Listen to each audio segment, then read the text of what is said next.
বৃহস্পতিবার সন্ধ্যা থেকে শুক্রবার শুরু হয়ে যায়।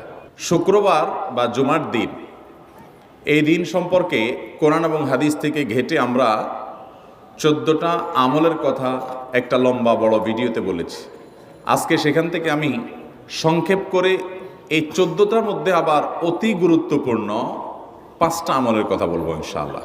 নাম্বার 1, সবচেয়ে বেশি যেটা করতে হবে পরিমাণে, জুমার দিন জুমার রাত, বৃহস্পতিবার সন্ধ্যা থেকে নিয়ে শুক্রবার সন্ধ্যার আগ পর্যন্ত পরিমাণে সবচাইতে বেশি করতে হবে যে আমলটা, সেটা হলো দুরূদ শরীফের আমল।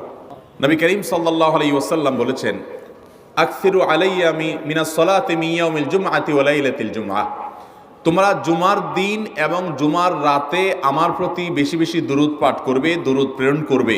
ফা ইন্না সালাতাকুম মা'রুদাতুন আলাই, কারণ তোমরা যে দুরূদ পাঠ করো এটা আমার কাছে পেশ করেন আল্লাহর ফেরেশতারা,